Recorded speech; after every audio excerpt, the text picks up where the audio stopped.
तो दोस्तों zeolite method है हमारा अगला मेथड। तो जियोलाइट मेथड क्या है? तो दोस्तों जियोलाइट मेथड हम पहली बात तो 100% हार्डनेस रिमूव करने के लिए करते हैं। और दोस्तों जियोलाइट होते हैं, जियोलाइट क्या होते हैं हमारे, ये हमारे कॉम्प्लेक्स सॉल्ट होते हैं। किसके? एल्यूमिनियम सोडियम एंड सिलिकेट के। ठीक है दोस्तों, हम कहते हैं एल्यूमिनियम सिलिकॉन और एल्यूमिनियम सोडियम एंड सिलिकॉन के। अब दोस्तों जो आपने जियोलाइट को किससे रिप्रेजेंट करते हैं? Na2Z। दोस्तों ये Z क्या है? ये Z होता है हमारा जियोलाइट और Na2 क्या है? Zeolite of sodium. ठीक, तो दोस्तों सबसे पहले हम करते क्या है, हम एक कंटेनर लेते हैं। मान लीजिए ये हमारा एक कंटेनर है, ये एक कंटेनर है हमारा इस तरीके से, और यहां हम क्या डालते हैं, यहां हम अपना जियोलाइट बेड डाल देते हैं, जियोलाइट बेड। दोस्तों इसमें हम क्या भर देते हैं? Na2X Al2O3 YSiO2 ZS2 इस बेड लाइक स्ट्रक्चर में। अब दोस्तों हम क्या करते हैं, ऊपर से अपना पानी डालते हैं। ये क्या है दोस्तों? ये हमारा हार्ड वाटर है, इसमें क्या है? हार्डनेस है।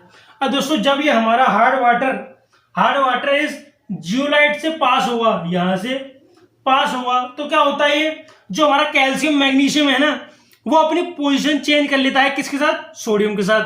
अब वो रिएक्शन देख लेते हैं हम।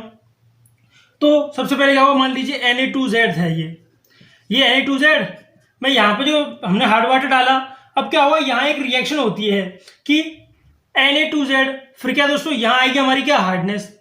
हार्डनेस किसकी होने वाली? कैल्शियम और मैग्नीशियम, कोई फर्क नहीं पड़ता, वो टेम्पररी है या वो हमारी परमानेंट है। तो हमें मान लीजिए बाइकार्बोनेट होने वाला है, या हो सकता है क्या हो, कार्बोनेट हो, या हो सकता है दोस्तों क्या हो, सल्फेट हो, या हो सकता है क्लोराइड हो, कुछ भी हो सकता है दोस्तों यहाँ हार्डनेस के नाम पे। तो हमारा क्या हुआ, जो Na2 है वो दोस्तों किसके साथ एक्सचेंज कर लेगा अपनी पोजीशन? Ca और Mg के साथ। तो जो हमें रिजल्टेंट मिलता है वो क्या मिलता है? वो मिलता है हमें Na2SCO3 CO3 SO4 Cl। और जो दोस्तों हमारा ये कैल्शियम और मैग्नीशियम ये किससे रिएक्ट जाता है हमारा? CaMgZ से, यानी जियोलाइट से।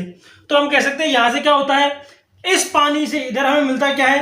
पानी के साथ Na2SCO3 दोस्तों, NaSCO3 Na2CO3, ये सारी चीजें दोस्तों ये होती हैं हमारी, ये सारी चीजें ये हमें इधर से नीचे से मिल जाती हैं। और जो CaMgZ हो जाता है दोस्तों, ये क्या आ जाता है? ये हमारा यही रह जाता है, यानी कैल्शियम और मैग्नीशियम हमारा जियोलाइट के साथ रिएक्ट करके यहीं इस शीट में बंद रह जाते हैं।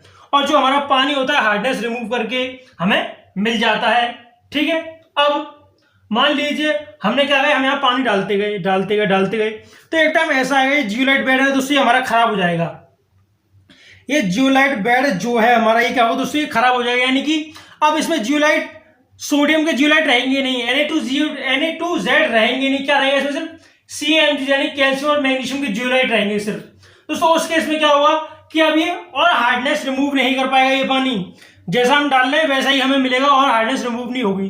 तो उस केस में हम क्या करते हैं, अपने हार्ड वाटर को छोड़कर CaMgZ को CaMg या तो CO या Mg होगा Z, हम इसे किससे रिएक्ट कराते हैं? अपने ब्राइन सॉल्यूशन से।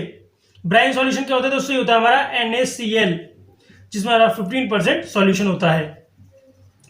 ये कौन सा सॉल्यूशन दोस्तों? ब्राइन सॉल्यूशन कौन सा है? Brine solution. अब दोस्तों क्या होता है, हम अपने CaMgZ को NaCl के साथ रिएक्ट कराते हैं, हम कह सकते हैं ब्राइन सॉल्यूशन के साथ रिएक्ट कराते हैं, तो हमें क्या मिलता है? हमें मिलता है Na2Z और हमारा क्या?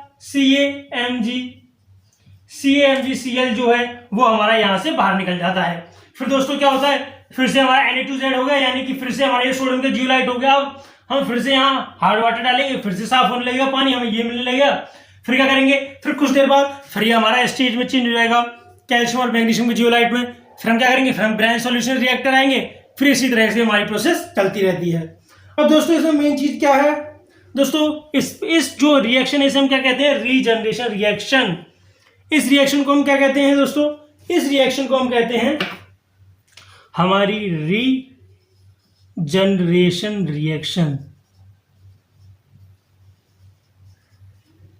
अब एक चीज और दोस्तों, अगर मान लीजिए हमारे पानी में क्या था, हमारे पानी में अगर Fe और Mn भी यानी आयरन और मैग्नीज भी हो, इफ Fe/Mn यानी प्रेजेंट, अगर हमारे पानी में फेरिक और मैग्नीज भी प्रेजेंट हो दोस्तों, उस केस में क्या होता है, जो हमारे जियोलाइट बेड है ये परमानेंट खराब हो जाता है, यानी कि जब हमारा पानी Fe या मैग्नीज के साथ इस बेड से निकलेगा तो ये किससे रिएक्ट करेगा, Na2Z से।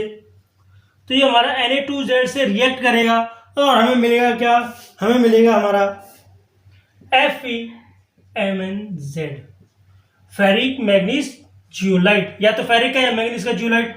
अब दोस्तों अगर हमें ये हमारा जियोलाइट बेड Na2Z किस में चेंज होता है, FeMnZ में, तो याद रखिएगा उस केस में कि आप इसे दोबारा किसी भी सॉल्यूशन से पहले की तरह Na2Z नहीं फॉर्म कर सकते, किसी भी तरह से आप इसे पहले जैसे काम नहीं करवा सकते। तो जब भी हमारे पानी में फेरिक मैग्नीज प्रेजेंट होगा तो हम पहले इसको रिमूव करेंगे, फिर इसके बाद हम क्या करेंगे, जियोलाइट मेथड यूज करेंगे। ठीक है दोस्तों, ये था हमारा जियोलाइट मेथड कंप्लीट